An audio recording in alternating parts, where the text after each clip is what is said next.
कुछ लोग ये बात कहते हैं कि भाई ये चुनाव जो है थोप दिया है, उसके बारे में बहुत ज्यादा नहीं, मैं तो इतना ही कहूंगा कि अगर कोई अपील जनता की तरफ से आए और इस पे इलेक्टेड रिप्रेजेंटेटिव गौर ना करें, पार्टियों के मुखिया गौर ना करें, तो लोगों का मनोबल टूटता है, विश्वास टूटता है। लेकिन जब उसी कॉज के लिए कोई त्याग करता है तो उसका एक पूरे देश में, समाज में, हर वर्ग में मैसेज जाता है। और जो इन्होंने उनकी कॉल पे रिस्पॉन्ड किया और उसके बाद हमने रिस्पॉन्स जाकर के एलनाबाद में भी देखा, सब जगह देखा, वो लोगों के अंदर एक आपके प्रति जज्बा भी है और लोगों ने कहा कि कम से कम कोई तो था। मैं तो इतना ही कहूंगा कि जो विपक्ष की इस तरीके की बातें आती हैं, ये त्याग, बलिदान, कुर्बानी, चाहे वो हमारे शहीदों की हो, किसानों की हो, या कोई भी व्यक्ति जो सार्वजनिक जीवन में है, उसको कम आंकने की जो हमेशा कोशिश रहती है, ये देश के लिए बड़ा चिंता का विषय है। और अगर सब केवल और केवल अपने बारे में सोचने लगे तो मुझे लगता है कि फिर कोई उनके लिए ना तो त्याग करेगा, ना कोई कुर्बानी करेगा। तो इसलिए सबसे पहले तो मैं बधाई देता हूं और मुझे पूरा विश्वास है कि और बड़े मार्जिन के साथ इस एलनाबाद की जनता वो किसानों का जो कोज है उसके साथ खड़ी होगी। और जिसके प्रतीक के तौर पर आज भाई अभय सिंह चौटाला जी वो लड़ रहे हैं, हमारा समर्थन पूरी मजबूती से किसान कोज के लिए है। और पूरे देश के अंदर जो इस तरह का कोई भी स्टैंड लेता है अच्छाई के लिए, सच्चाई के लिए और इस देश को मजबूत करने के लिए, किसान का, मेरा गरीब मजदूर को मजबूत करने के लिए, हम पूरी मजबूती से उनके साथ हैं। मैंने कहा था कुछ दिन पहले कि भाई साहब भी इन्होंने भी हमें अप्रोच किया कि हमारा समर्थन करो। हमने तो इनको कहा था कि जो किसान के साथ है हम उसके साथ हैं मजबूती से। लेकिन एक बार पूरे हल्के में घूम करके आएंगे।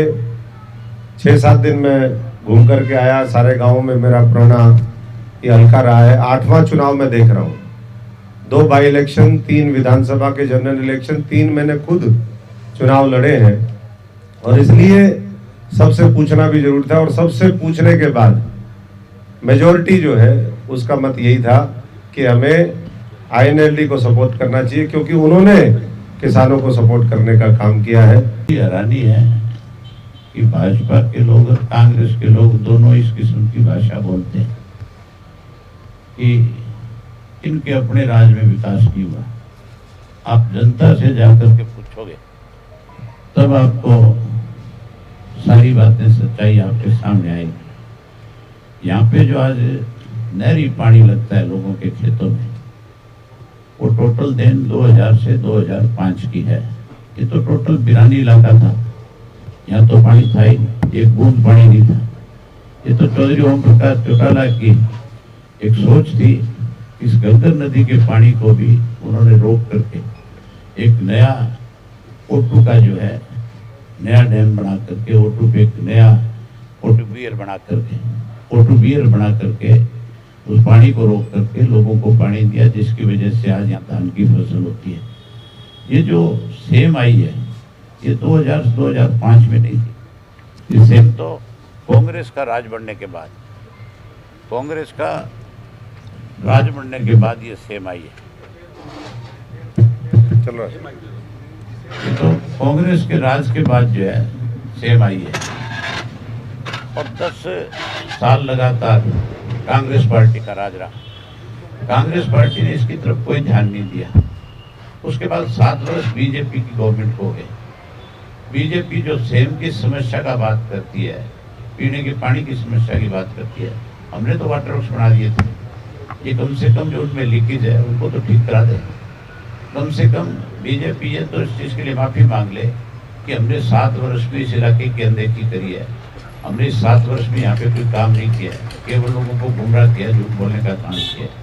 अगर ये ठीक होती तो फिर आज सेम की समस्या भी नहीं होती और ना आज फिर जो है पीने के पानी की और नहरी पानी की दिक्कत लोगों के सामने आती। इस सब के लिए जिम्मेवार अगर है तो 10 साल की कांग्रेस की गवर्नमेंट और 7 साल की बीजेपी की गवर्नमेंट है। ये तो मैं इनका नुमाइंदा हूँ, इसलिए जो है आज भी कहीं ना कहीं थोड़ा मोटा पानी सरकार के ऊपर दबाव डाल करके लोगों को ला करके देता हूँ कि भाजपा और कांग्रेस दोनों में इस बात को लेके अब विवाद है कि कौन जमानत बचाए। इनके जमानत की लड़ाई है। मेरे लिए तो लोगों ने एक फैसला कर रखा है। मेरी टिकट जब लोगों ने ली उस दिन फैसला कर दिया था कि हम इनको तो भारी बहुमत से जिताएंगे और इन दोनों की जमानत जब्त कराएंगे। अब आप जो है आभार व्यक्त करता हूँ, धन्यवाद करता हूँ कि आज उन्होंने मुझे पूर्ण रूप से समर्थन दिया है, सहयोग किया है, उसके लिए उन्होंने बहुत आभार।